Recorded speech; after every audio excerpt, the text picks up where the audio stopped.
Hola amigos y bienvenidos a un nuevo programa de Conexiones Pro Salud, la digestión.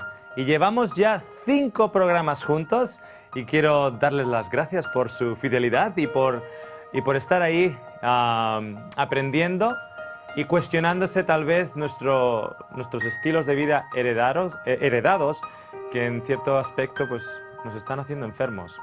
Y no hace falta más que ir a ver la lista de espera en los hospitales.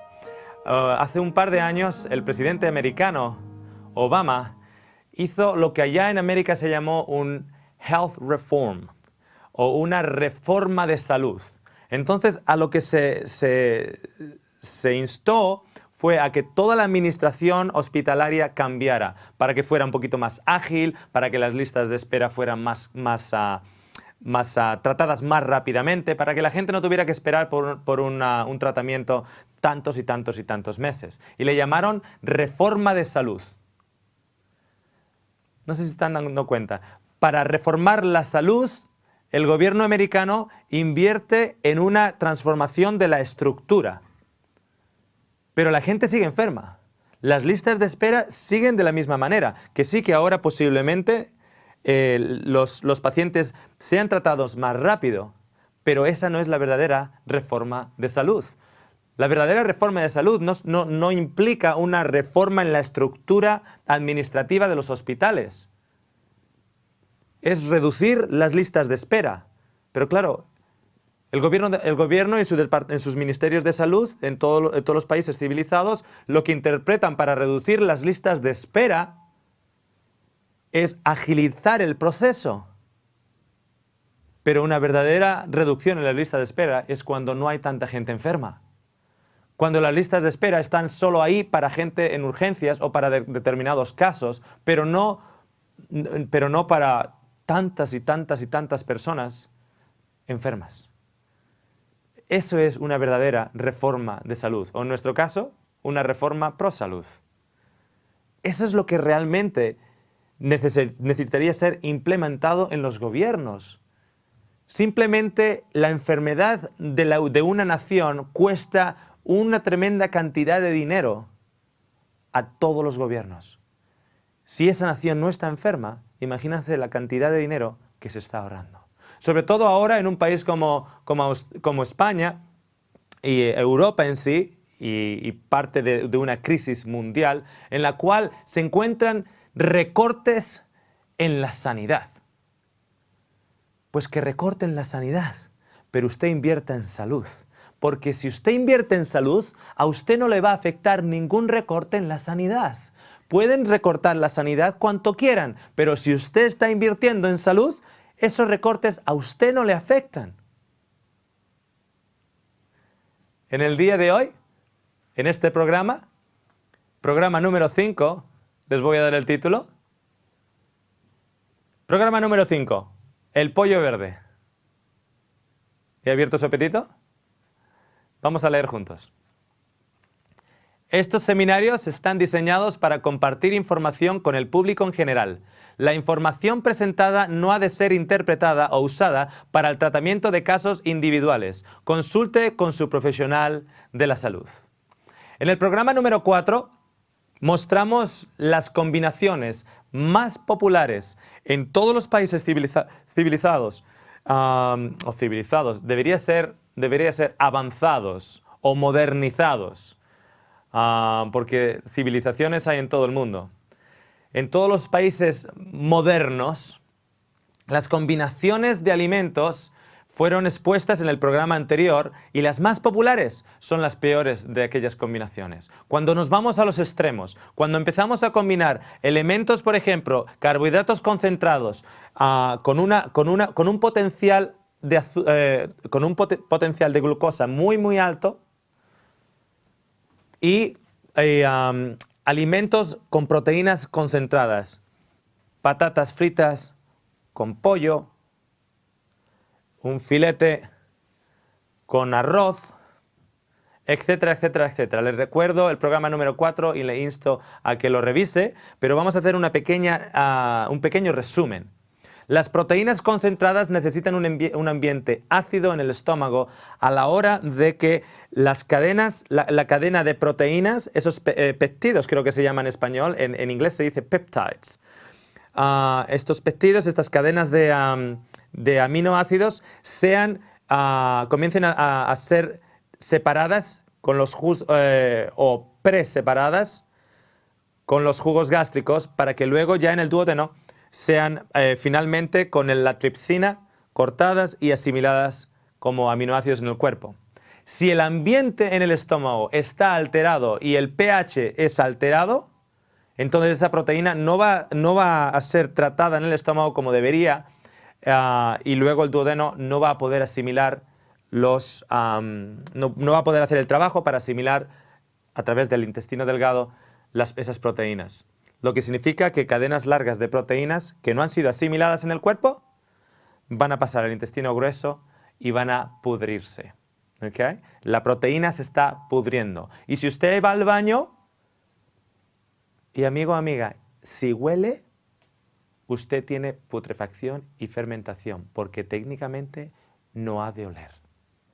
No sé si usted se ha acordado o se acuerda cuando un bebé que está siendo amamantado por la leche de la mamá tiene que ir y mirar y observar a ver si el niñito tiene el pañal sucio. ¿Por qué? Porque normalmente apenas huele.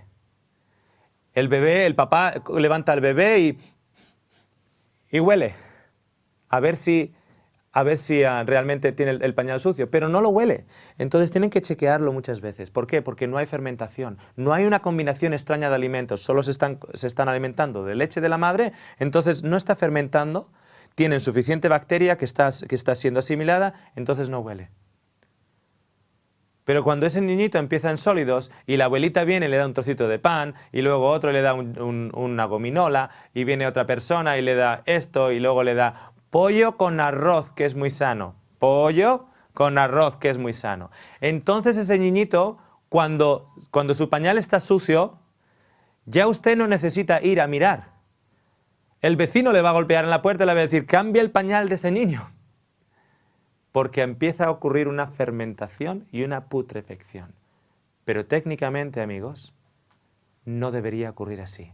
La función de los alimentos es para alimentar las células y cuando esa función ha sido ya realizada, cualquier desecho que haya tiene que salir del cuerpo lo más rápido posible y con un mínimo de olor, muy poquitito. ¿Okay? Pero ¿qué ocurre? Que con estas combinaciones en las cuales necesitamos un ambiente ácido en el estómago y sin embargo tenemos no unos carbohidratos en la zona del medio, sino normalmente unos carbohidratos refinados con un potencial de glucosa muy alto, altera el porcentaje el pH, altera el pH tratando de elevar el pH en el estómago, lo que significa que tanto las proteínas comienzan a un proceso de putrefacción como los carbohidratos concentrados comienzan un proceso de fermentación. Entonces hablábamos de esos dos extremos, de una dieta extremista. Y vivimos en una sociedad extremista. Y cuando nosotros estamos combinando de un lado y combinando del otro lado, estamos siendo extremistas. Cuando estamos en el centro, tenemos las legumbres, tenemos las verduras, tenemos las frutas, como pueden ver aquí en esta imagen, entre las proteínas y las proteínas concentradas, no simplemente las proteínas, estamos hablando de las proteínas de producto animal, proteínas concentradas y los carbohidratos concentrados, eso no va. Pero, por ejemplo, si usted quiere consumir pollo, la idea es que lo consume con vegetales con un índice glucémico bajo. Por ejemplo, la patata tiene un índice glucémico alto. ¿Por qué? O el pan blanco, mucho más. El pan blanco es uno de los elementos, el pan blanco refinado con un índice glucémico bien alto. Lo que significa lo siguiente, que cuando usted come este producto tan refinado, durante las siguientes 2 horas su nivel de azúcar en la sangre va a subir, con lo que va a demandar de una manera muy dramática el trabajo del páncreas y la secreción de insulina. Entonces, lo mejor es comer el pollo con el área verde o el área de vegetales, excluyendo en este caso, por ejemplo, el pan blanco, el arroz blanco, etc. Pero si quiere comer arroz, puede comer, por ejemplo, el arroz integral, porque el arroz integral está en esta zona de aquí. Puede comer legumbres con ello, puede comer verduras, puede comer, como realmente recomendamos, toda comida con una buena ensalada, con bastante verde en ella, antes del comienzo de cada comida. ¿Okay? Entonces, si quiere comer un bistec o un filete, no lo coma con patatas fritas. Cómalo nuevamente con esta área de aquí. Comience con una gran ensalada y luego con unas verduras al vapor y tiene ahí el filete. ¿Okay? Entonces, esto lo digo para aquellos de ustedes que estén realmente interesados en cambiar su estilo de vida, en hacer una reforma de salud para rebajar las listas de espera en los hospitales de su país. Bien, ¿cómo por ejemplo comería el huevo? Normalmente el huevo frito se come huevo frito con pan y el pan es blanco. Entonces, se puede tener un huevo cocido, que es mucho más sano, cortadito en ensalada. ¿Se da cuenta? Entonces, todavía está comiendo, pero ahora está comiendo con entendimiento. Está comiendo con, no está comiendo con pobreza, está comiendo con entendimiento para su salud. ¿Ok? Déjenme mostrarle un versículo encontrado en la Biblia, en el Antiguo Testamento. Se encuentra en el libro de Levíticos, o el libro de Levítico, capítulo 11, y dice lo siguiente: estos son los animales que podréis comer de entre todos los animales que hay sobre la tierra. De entre los animales, todo el que tiene pezuña dividida, formando así cascos, hendidos y rumia. Este tipo de animales comeréis. Ok. A través de la Biblia hay una recomendación de qué animales comer, de qué proteínas concentradas comer, de dónde han de proceder. Y la característica es la siguiente: tiene que tener la pezuña hendida y dividida, y al mismo tiempo ha de ser un rumiante.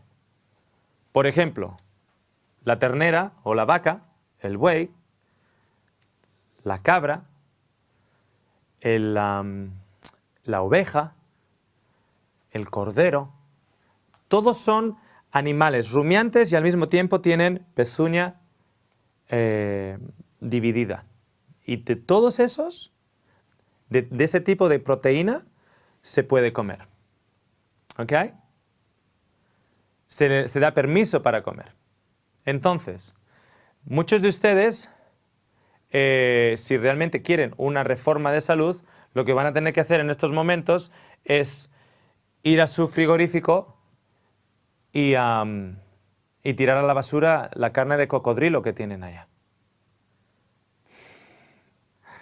Porque el cocodrilo, como pueden ustedes apreciar aquí, no es rumiante, de hecho es carroñero, no es rumiante y como pueden ver también no tiene una pezuña dividida, tiene así como dedos.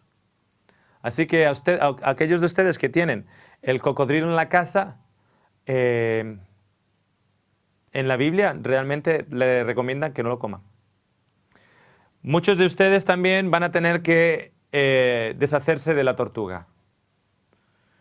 Esa sopa de tortuga en los domingos posiblemente no le esté haciendo mucho bien.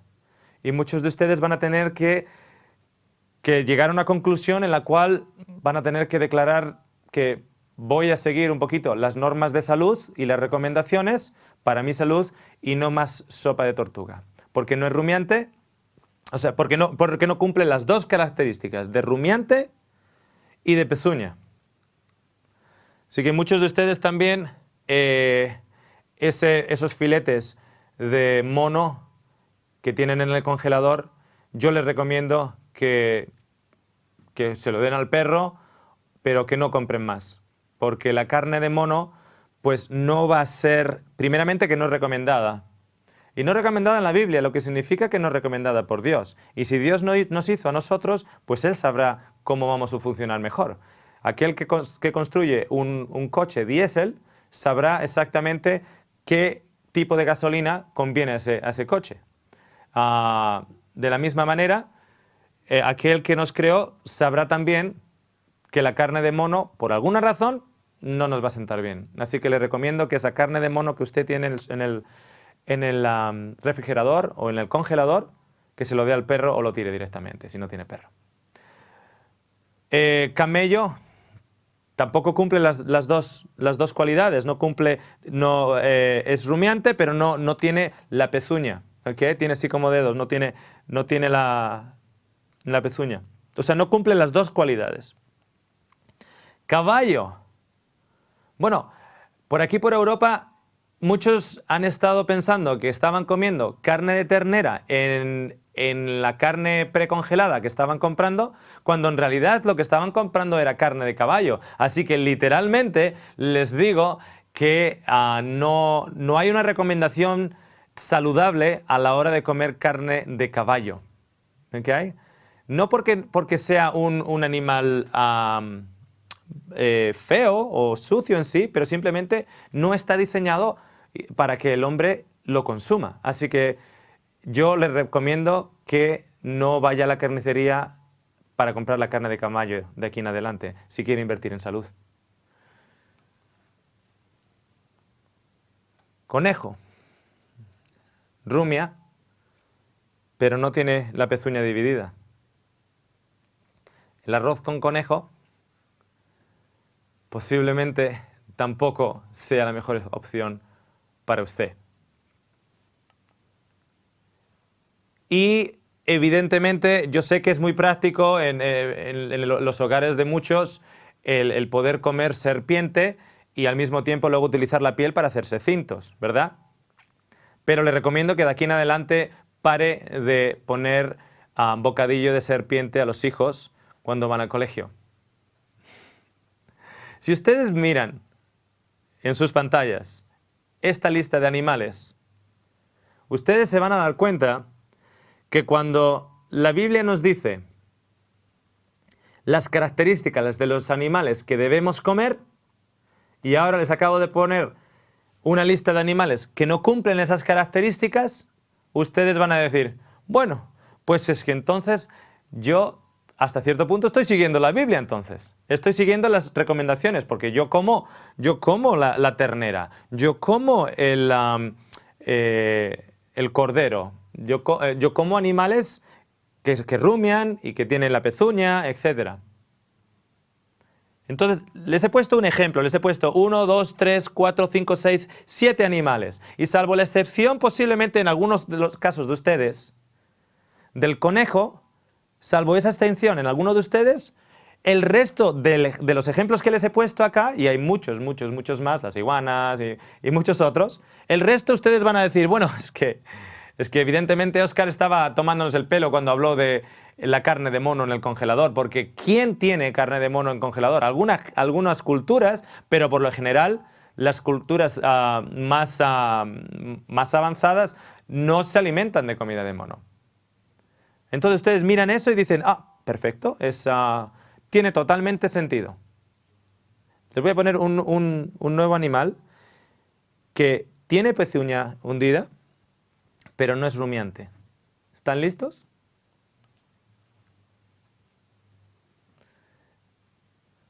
¿Lo ven en sus pantallas? ¿Le ven las pezuñas separadas o divididas? Pero no es rumiante. Entonces, esto no viene de un animal rumiante y con pezuña dividida. Entonces, esto no viene de pezuña dividida y un animal rumiante. Cuando les he hablado de la tortuga, les he hablado del del caballo, les he hablado de la serpiente, les he hablado de la iguana, etcétera, del mono, ustedes no tenían problema. ¿Por qué? Hasta ese punto ustedes dicen, bueno, pues aquel que inspiró la Biblia, pues tenía que ser bien sabio. ¿Por qué usted dice que tenía que ser bien sabio? Bueno, porque pensaba como yo. Pero ahora cuando vemos que hay un animal que no cumple tampoco las características, pero es un animal que me gusta a mí, entonces la persona que inspiró la Biblia ya no es tan sabia. ¿Por qué? Porque no piensa como yo. Pero lo cierto es que hay una correlación entre las enfermedades de tipo intestinal, de tipo nervioso e incluso cancerígeno, unido al consumo de cerdo, que es impresionante. Lo único que usted tiene que hacer es ir al internet y poner consumo de cerdo con el cáncer. Y verá la cantidad de artículos científicos que aparecen al respecto. Yo cuando uso el Google, yo no uso el Google normal. Yo voy a un Google que se llama Google Scholar. Usted puede poner Google y luego poner Scholar. Scholar significa pues que solo le va a aparecer artículos científicos en ella. La lista de artículos que le va a salir solo son científicos. Entonces no es lo que la opinión de uno tenga, que haya puesto una website y la haya puesto ahí en Google. No. Si usted pone Google Scholar, solo van a ser artículos científicos divididos en los años de publicación con revistas científicas o revistas médicas. Y ahí, cuando usted ya haya entrado en Google Scholar, usted pone cerdo unión con cáncer. Cerdo, unión con artritis. Cerdo, unión, parásitos. Cerdo, unión, tumores. Y se va a quedar asombrado que a día de hoy el cerdo de bellota estará solo alzado en las nubes de la santificación solo aquí en España. Pero en el mundo científico no está tratado con respeto para nada, porque la ciencia está demostrando una y otra vez. Claro, cuando tenemos gente en la televisión, médicos que dicen, sí, el cerdo de bellota. Déjeme decir una cosita. Ese médico no ha leído las revistas actuales de medicina, ni las revistas científicas, ni las publicaciones científicas actuales. Yo no sé qué es lo que está hablando, no sé si es cultura, no sé si es su propio deseo de comer cerdo y jamón él mismo, no lo sé lo que es, pero definitivamente ese comentario no es para nada científico. Yo sé que esto puede que duela a alguno de ustedes, pero puede estar en una lista de espera o puede estar usted invirtiendo en salud. Y si no le digo la verdad, entonces no tiene opción para conocerla. En Levíticos 11 también nos dice lo siguiente: de todos los animales que hay en las aguas, comer de aquellos que tienen aletas y escamas en las aguas, en los mares y en los ríos. Ahora nos habla de las cosas en el mar. Bueno, pues tiene que tener aletas y escamas.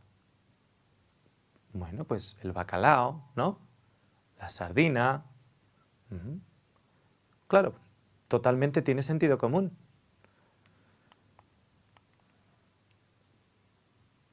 Las vieiras o las ostras no tienen escamas y no tienen aletas y son las responsables del filtrado del mar. Si usted está en una cocina, en la cocina de su casa, y usted tiene el lavaplatos, y ese lavaplatos tiene un filtro. Cuando usted pone los platos en el lavaplatos para lavarlos, hay un filtro que filtra los residuos y de vez en cuando hay que limpiar ese filtro. Si usted entra en su cocina y tiene un frigorífico o un refrigerador lleno de comida, ¿usted abriría el lavaplatos y se comería el filtro? Pues eso es lo que usted está comiendo cuando come estas criaturas. ¿Tienen una función? Sí, pero la función no es para alimentar a las naciones. La gente dice, no, no, pero si tiene un montón de minerales, claro, tiene un montón de todo, porque son los filtros. También una tremenda cantidad de metales pesados, tremenda. Este individuo de acá no tiene escamas y no tiene aletas. ¿Cuántos de ustedes se comerían un saltamontes? No muchos, ¿a que no?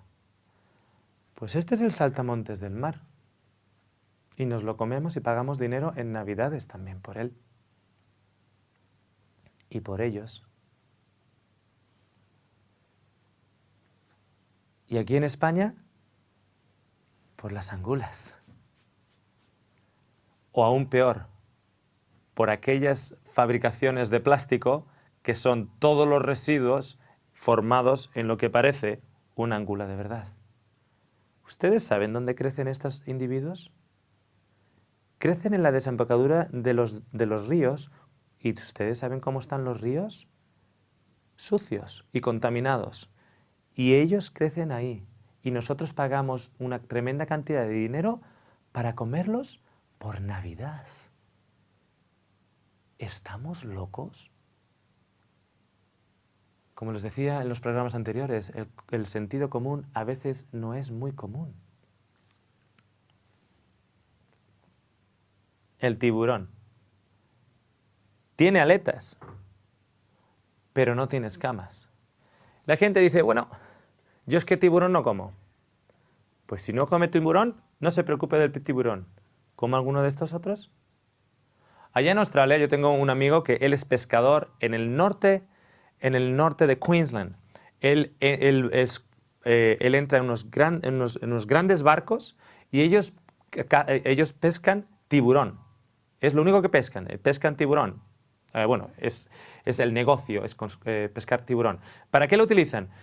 En Australia, el fish and chips, que significa que es el pescado rebozado con patatas fritas que lo venden en puestos pequeñitos o en restaurantes pequeños, etcétera, que es bien famoso, es un plato bien famoso en Inglaterra también. Entonces Australia, viniendo de Inglaterra en sí, la cultura inglesa, adoptó el fish and chips. En el 90% del pescado que es frito y rebozado y frito, comido con patatas fritas, allá en Australia, el 90% es tiburón. 90% es tiburón. A no ser que ponga el nombre que te diga que es barramundi o snapper o cualquiera de los peces que hay por allá, de seguro va a ser tiburón. Cuando es otro te lo anuncian, si no te lo anuncian es tiburón. Entonces hay un gran mercado porque es una comida popular, una comida rápida, una comida extremista, porque tenemos el pescado y las patatas en el otro lado, pero es tiburón. Bueno, este amigo mío me contó un detalle, no hace mucho, ahora como un año atrás, me decía que ellos solo tienen licencia en toda Australia para pescar tiburones de menos de 15 kilos. Entonces, solo hasta 15 kilos. Si pescan un tiburón y lo pesan y es más de 15 kilos, lo tienen que devolver al agua. Entonces le digo, ¿entonces cómo lo hacéis? Dice, bueno, si llega un tiburón de más de 15 kilos, lo que solemos hacer, le quitamos la aleta de arriba y tiramos el tiburón de vuelta, porque esa aleta nos vale para mandarlo con el resto de las aletas que cortamos, para mandarlo a Japón, porque los japoneses toman sopa de aleta de tiburón, etc. Entonces hay un mercado grande, gana mucho dinero solo por las aletas. Pero las autoridades australianas, ellos no pueden llegar al puerto con un tiburón que pesa 15 kilos, porque pierden la licencia. Entonces yo le decía, y yo me hice un poquito el tonto y dije, ¿por qué 15 kilos? Dime, explícame, para que yo pueda explicar a otros. Y dice, bueno, porque Las autoridades han puesto la cantidad de 15 kilos como límite porque si no el contenido de metales pesados dentro de la grasa natural del pez es demasiado alto y no es apto para el consumo humano.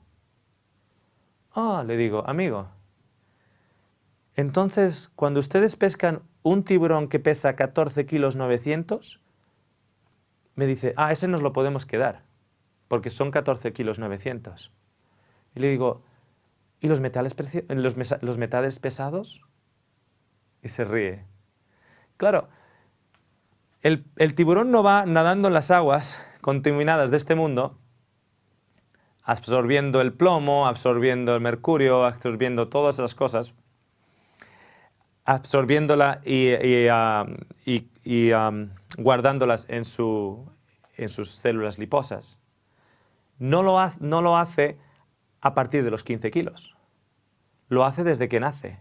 Y posiblemente ya naciendo tenga un contenido por el hecho de que ha nacido de un tiburón maduro que ya de por sí estaba contaminado con ello.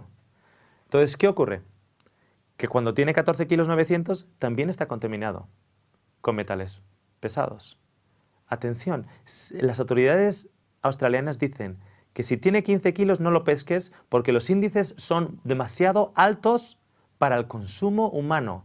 Usted si está contaminado con metales pesados, eso le va a afectar toda la asimilación de la vitamina B.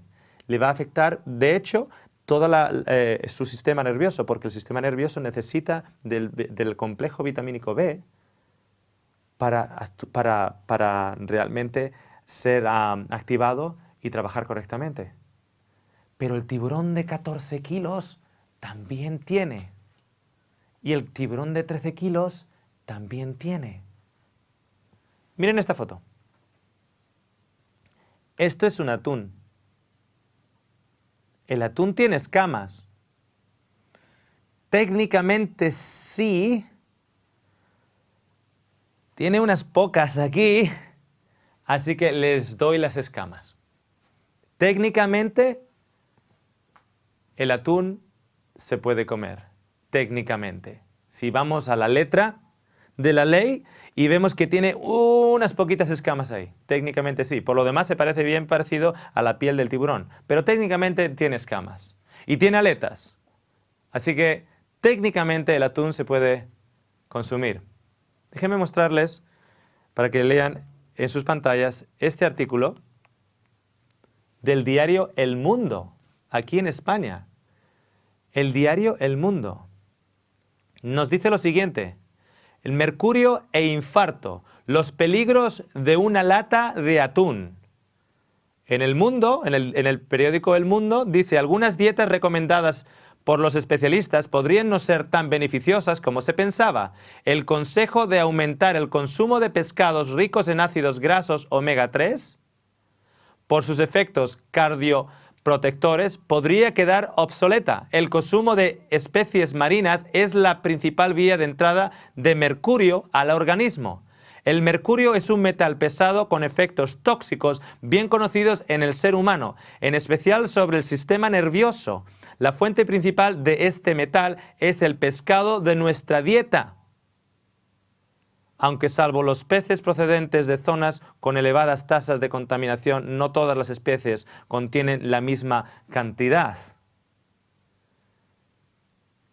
Omega 3. Ácido graso omega 3. Hay que comer pescado azul para el omega 3.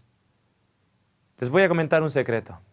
Hay un número de industrias que son sponsorizadas y financiadas por los gobiernos en todo el mundo, en Australia, en Europa, en América. Una de ellas es la industria del ganado. Otra es la industria de la leche y la otra es la industria del pescado. Están financiadas. Y las campañas más duras en relación a alimentos que nos encontramos están basadas en el consumo de la carne, en el consumo de la leche y el consumo del pescado. Y con el consumo de pescado vemos que tenemos los ácidos grasos omega 3, que esos que dan flexibilidad a tu célula. eso que te ayuda con el sistema nervioso, eso que te ayuda a la hora de rodear esa célula y que te permita absorber nutrientes en esa célula, la omega 3. Pero lo que no te dicen es que la omega 3 es susceptible a la luz y al calor. Entonces, cuando yo hago un filete de un pescado azul y lo expongo a la luz y luego lo meto en el horno por 20 minutos a 160 grados de temperatura y lo expongo al calor, adivine cuánto omega 3 usted está consumiendo.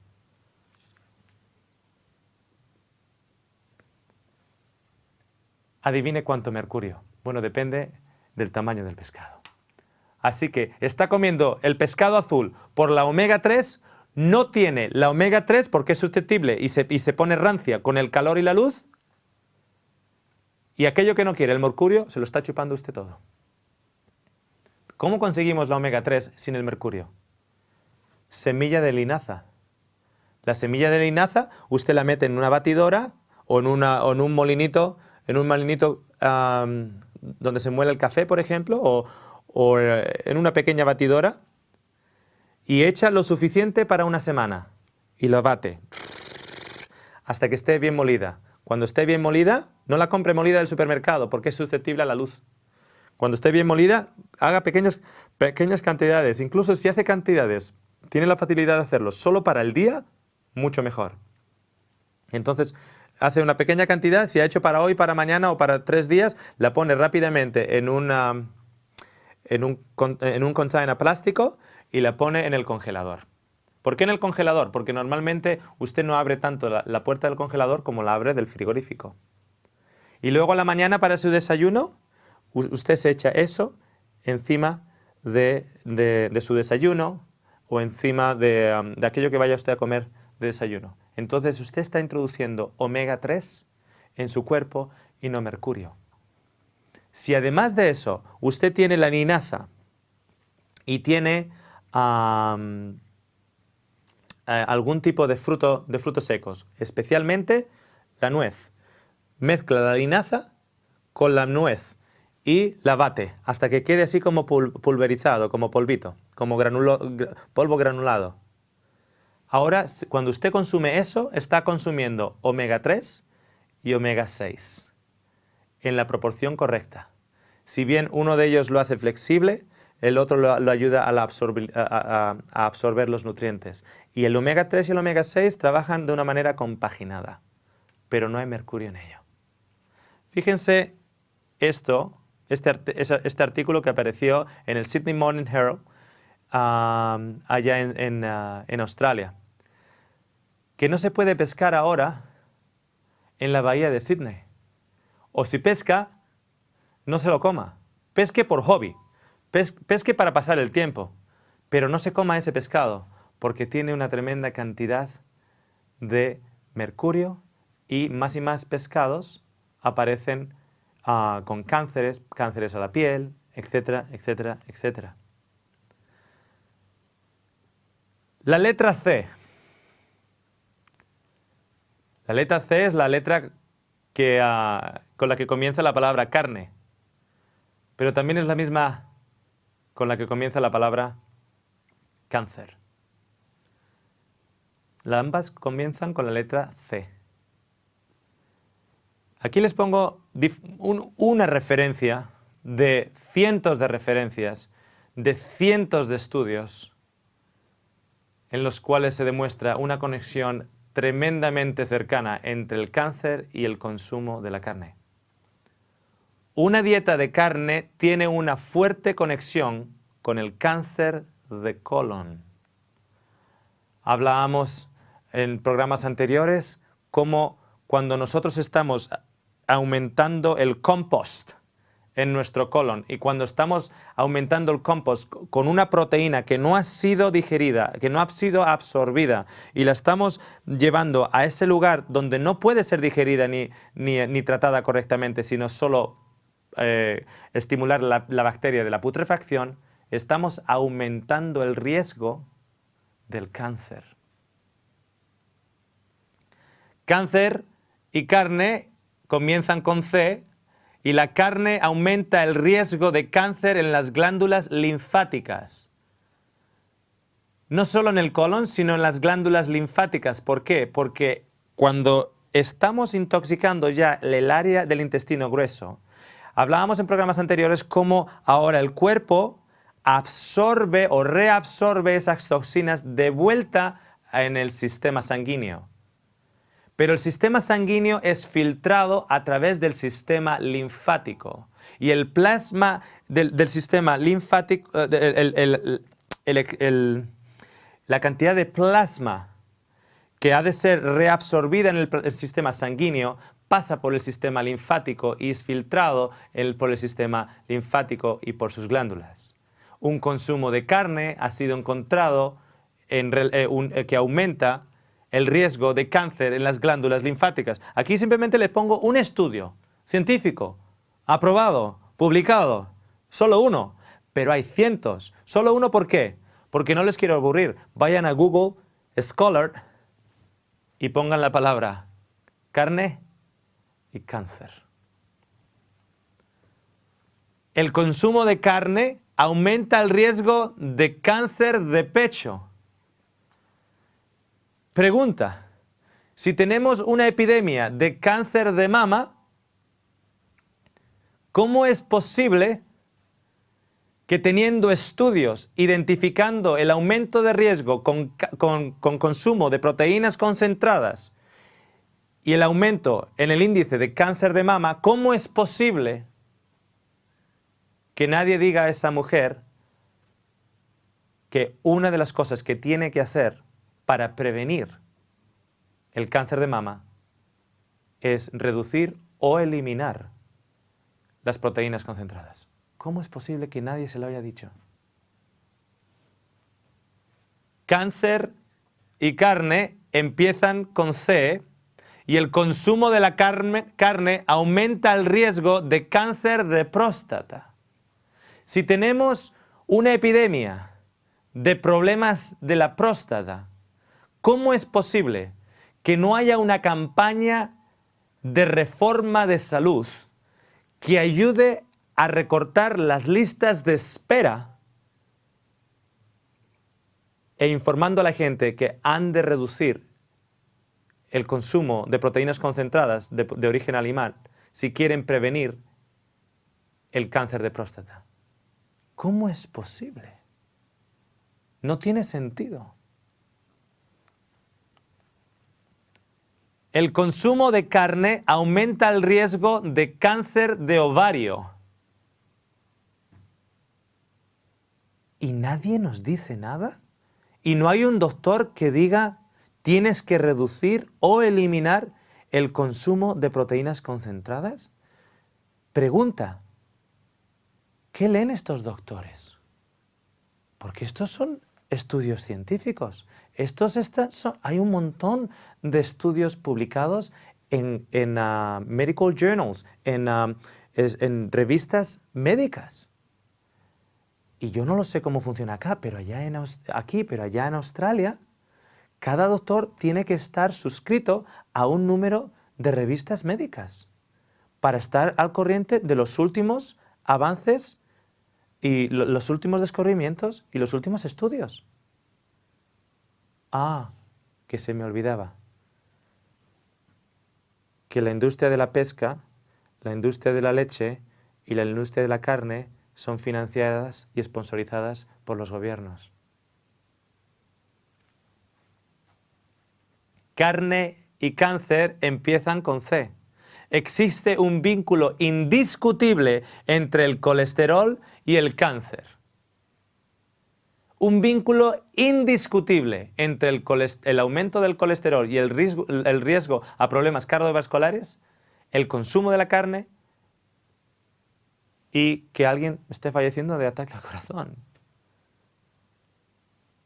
Y no sé cómo, yo llevo 18 años fuera de España, pero yo recuerdo ser jovencito y escuchar a doctores decirle a personas que tenían problemas con su sistema cardiovascular que de comer coman solo cerdo de bellota, cerdo ibérico.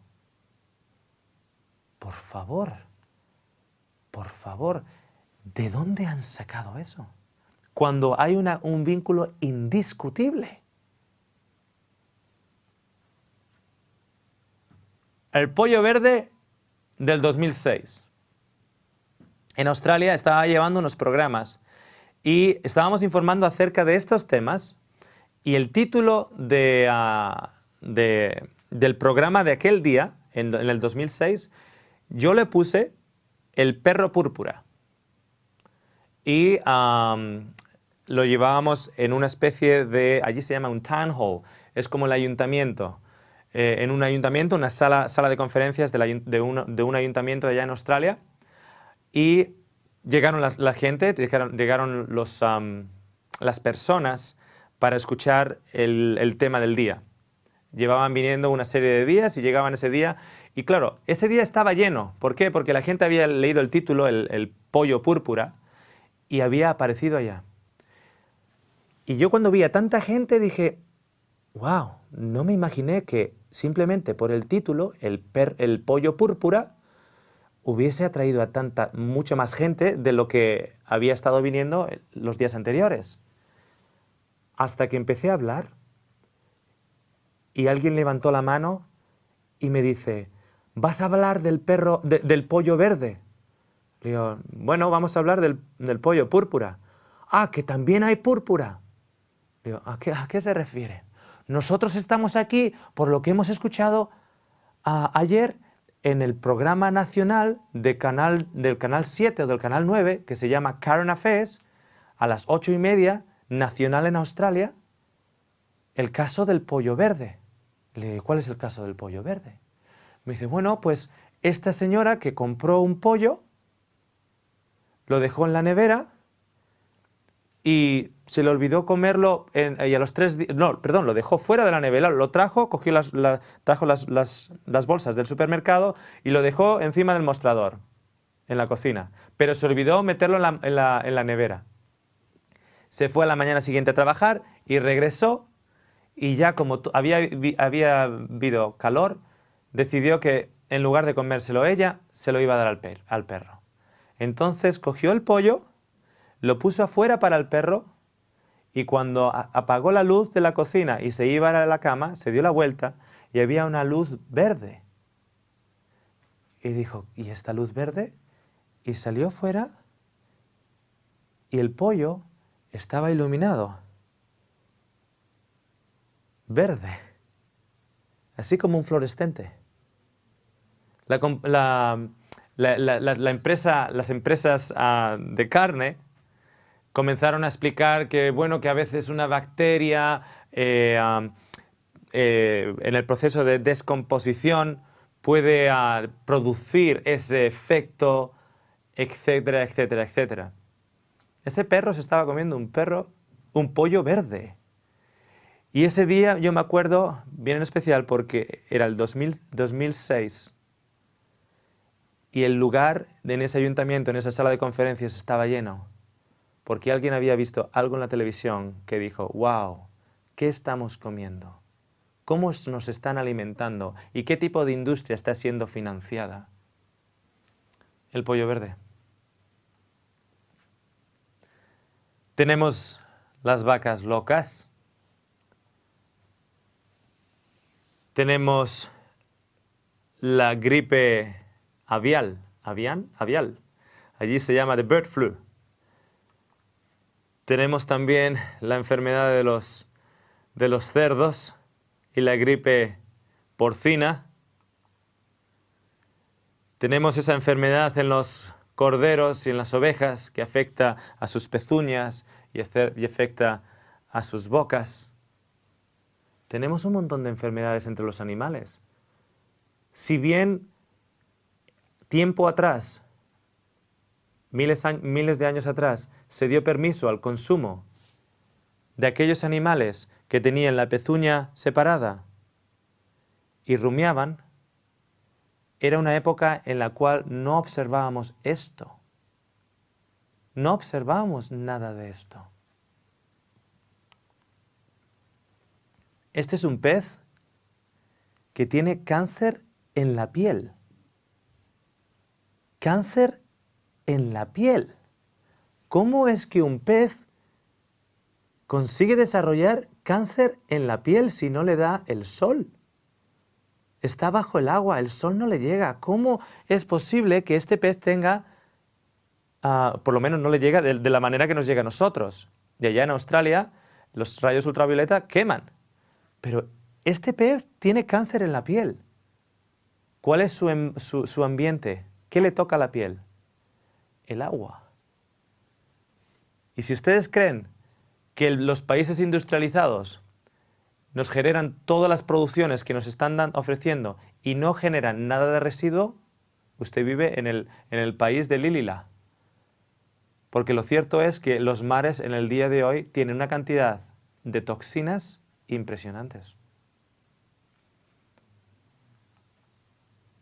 Mire qué foto más hermosa. Mire qué foto más hermosa. Un niñito allá en India, la vaca pasaba y el niñito se acercó a la vaca y comenzó a mamar. Se ve tan bonita, es como para ponerla en un cuadro. El caso es que este niñito tiene una enzima en su intestino delgado llamado lactasa. Y lactasa consigue digerir y romper la formación de la lactosa. ¿Ok? En glucosa y galactosa. Consigue separarlo a la hora de ser asimilado. Y este niñito a esta edad tiene esa enzima llamada lactasa. Y se ve tan lindo. Claro que hay un problema. No es cordero. Y no es ternero tampoco. Es un humano. Y esta vaca de 700 kilos es un mamífero también, pero no es humano. Cuando la vaca da leche al ternero, esa leche está diseñada para que esos huesos de ese ternero sean fortalecidos rápidamente, porque ese cordero va a estar en sus 4 patas prácticamente al nacer, o muy pronto después de nacer. Entonces, la calidad de esa leche está diseñada para alimentar y fortalecer los huesos y darles rigidez y firmeza a los huesos de un ternero. La leche de la mamá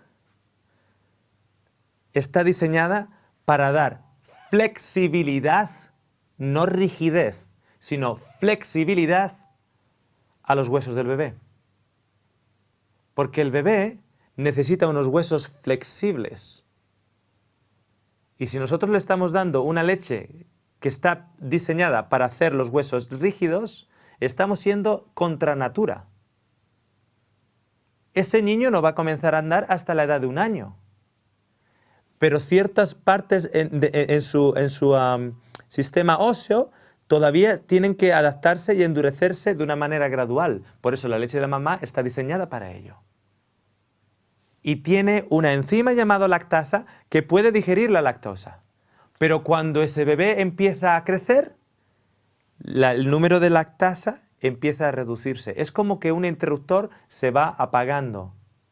Como que podemos tener de esos interruptores graduales y vamos apagando cada vez más la luz. Porque el ser humano es el único mamífero que continúa bebiendo leche en la edad de adulto y de una especie diferente. ¿Se han dado cuenta? El único mamífero que continúa bebiendo leche a la edad de adulto y no de la mamá, sino de una vaca. Claro, si yo le pongo esta imagen en la cabeza, ¿qué pensaría usted si yo ahora salgo detrás corriendo de mi mamá para beber la leche de ella? Usted pondría una cara como, por favor, eso es grosero y es totalmente insano. ¿Usted se imagina gente corriendo cada mañana antes para ir al desayuno detrás de sus madres?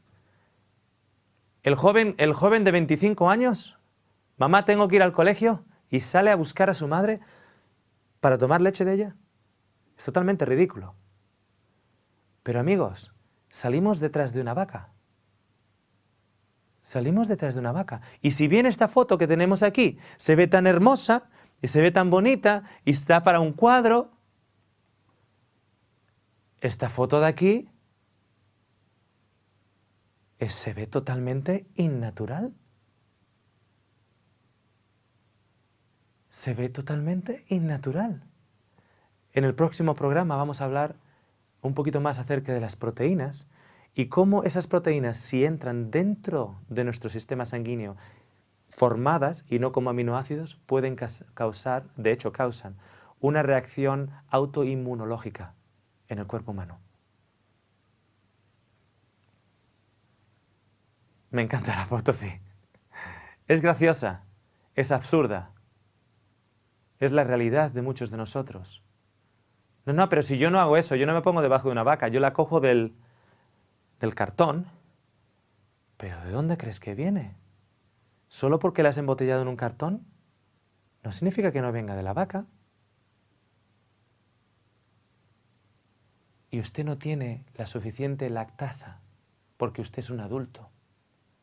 Si quiere saber cuándo un niño debería estar dejando de consumir la leche de vaca, usted imagínese lo siguiente. ¿Hasta qué edad parece normal que un niño salga detrás de la mamá y beba de su pecho? ¿3? ¿4 años? Definitivamente no 12. Y los países con más consumo de leche y productos lácteos son los países con más casos de osteoporosis. Algo no está funcionando en lo que nos están vendiendo. Para concluir, lean conmigo. Un gran número de evidencias científicas afirman que una dieta vegetariana es óptima para la prevención de enfermedades. Y eso lo ha publicado también hace muy poquito el diario El Mundo, aquí en España. Nos vemos en el próximo programa.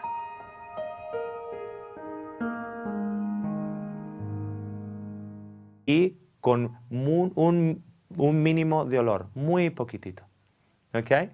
Pero ¿qué ocurre? Que con estas combinaciones en las cuales necesitamos un ambiente ácido en el estómago y sin embargo tenemos no unos carbohidratos en la zona del medio, sino normalmente unos carbohidratos refinados con un potencial de glucosa muy alto, altera el porcentaje de el pH, perdón, altera el pH tratando de elevar el pH en el estómago, lo que significa que tanto las proteínas comienzan a un proceso de putrefacción como los carbohidratos concentrados comienzan un proceso de fermentación. Entonces hablábamos de esos dos extremos, de una dieta extremista. Y vivimos en una sociedad extremista.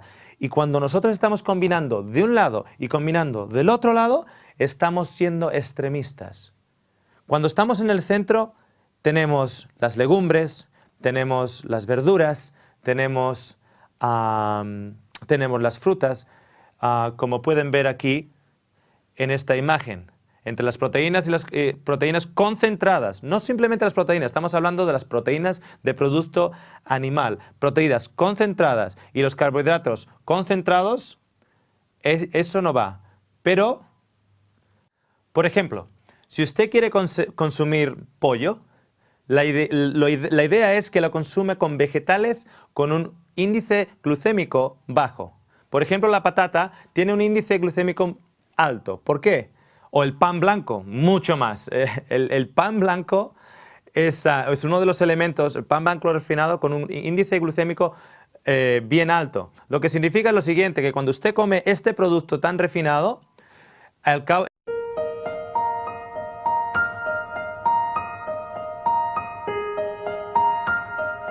Hola amigos y bienvenidos a un nuevo programa de Conexiones Pro Salud, la digestión y llevamos ya 5 programas juntos y quiero darles las gracias por su fidelidad y por estar ahí aprendiendo y cuestionándose tal vez nuestros estilos de vida heredados que en cierto aspecto pues, nos están haciendo enfermos y no hace falta más que ir a ver la lista de espera en los hospitales. Hace un par de años el presidente americano Obama hizo lo que allá en América se llamó un health reform o una reforma de salud. Entonces a lo que se instó fue a que toda la administración hospitalaria cambiara para que fuera un poquito más ágil, para que las listas de espera fueran tratadas más rápidamente, para que la gente no tuviera que esperar por un tratamiento tantos y tantos y tantos meses. Y le llamaron reforma de salud. No sé si se están dando cuenta. Para reformar la salud, el gobierno americano invierte en una transformación de la estructura. Pero la gente sigue enferma. Las listas de espera siguen de la misma manera, que sí que ahora posiblemente los pacientes sean tratados más rápido, pero esa no es la verdadera reforma de salud. La verdadera reforma de salud no implica una reforma en la estructura administrativa de los hospitales. Es reducir las listas de espera. Pero claro, el gobierno en sus ministerios de salud, en todos los países civilizados, lo que interpretan para reducir las listas de espera es agilizar el proceso. Pero una verdadera reducción en la lista de espera es cuando no hay tanta gente enferma. Cuando las listas de espera están solo ahí para gente en urgencias o para determinados casos, pero no para tantas y tantas y tantas personas enfermas. Eso es una verdadera reforma de salud, o en nuestro caso, una reforma pro salud. Eso es lo que realmente necesitaría ser implementado en los gobiernos. Simplemente la enfermedad de una nación cuesta una tremenda cantidad de dinero a todos los gobiernos. Si esa nación no está enferma, imagínense la cantidad de dinero que se está ahorrando. Sobre todo ahora en un país como España y Europa en sí, y parte de una crisis mundial, en la cual se encuentran recortes en la sanidad. Pues que recorten la sanidad, pero usted invierta en salud. Porque si usted invierte en salud, a usted no le va a afectar ningún recorte en la sanidad. Pueden recortar la sanidad cuanto quieran, pero si usted está invirtiendo en salud, esos recortes a usted no le afectan. En el día de hoy, en este programa número 5, les voy a dar el título. Programa número 5, el pollo verde. ¿He abierto su apetito? Vamos a leer juntos. Estos seminarios están diseñados para compartir información con el público en general. La información presentada no ha de ser interpretada o usada para el tratamiento de casos individuales. Consulte con su profesional de la salud. En el programa número 4 mostramos esas proteínas, lo que significa que cadenas largas de proteínas que no han sido asimiladas en el cuerpo van a pasar al intestino grueso y van a pudrirse. ¿Okay? La proteína se está pudriendo. Y si usted va al baño, y amigo o amiga, si huele, usted tiene putrefacción y fermentación, porque técnicamente no ha de oler. No sé si usted se ha acordado o se acuerda cuando un bebé que está siendo amamantado por la leche de la mamá tiene que ir y mirar y observar a ver si el niñito tiene el pañal sucio. ¿Por qué? Porque normalmente apenas huele. El papá levanta al bebé y huele. A ver si realmente tiene el pañal sucio, pero no lo huele. Entonces tienen que chequearlo muchas veces. ¿Por qué? Porque no hay fermentación. No hay una combinación extraña de alimentos. Solo se están alimentando de leche de la madre, entonces no está fermentando. Tienen suficiente bacteria que está siendo asimilada, entonces no huele. Pero cuando ese niñito empieza en sólidos y la abuelita viene y le da un trocito de pan y luego otro le da una gominola y viene otra persona y le da esto y luego le da pollo con arroz, que es muy sano. Pollo con arroz, que es muy sano. Entonces ese niñito, cuando su pañal está sucio, ya usted no necesita ir a mirar. El vecino le va a golpear en la puerta y le va a decir, cambia el pañal de ese niño. Porque empieza a ocurrir una fermentación y una putrefacción. Pero técnicamente, amigos, no debería ocurrir así. La función de los alimentos es para alimentar las células y cuando esa función ha sido ya realizada, cualquier desecho que haya tiene que salir del cuerpo lo más rápido posible. Y naciones más populares en todos los países civilizados, debería ser avanzados o modernizados. Porque civilizaciones hay en todo el mundo. En todos los países modernos, las combinaciones de alimentos fueron expuestas en el programa anterior y las más populares son las peores de aquellas combinaciones. Cuando nos vamos a los extremos, cuando empezamos a combinar elementos, por ejemplo, carbohidratos concentrados con un potencial de glucosa muy alto, y alimentos con proteínas concentradas, patatas fritas con pollo, un filete con arroz, etcétera, etcétera, etcétera. Les recuerdo el programa número 4 y le insto a que lo revise, pero vamos a hacer un pequeño resumen. Las proteínas concentradas necesitan un ambiente ácido en el estómago a la hora de que las cadenas, la cadena de proteínas, esos peptidos creo que se llama en español, en inglés se dice peptides. Estos peptidos, estas cadenas de aminoácidos comiencen a ser separadas con los o preseparadas con los jugos gástricos para que luego ya en el duodeno sean finalmente con la tripsina cortadas y asimiladas como aminoácidos en el cuerpo.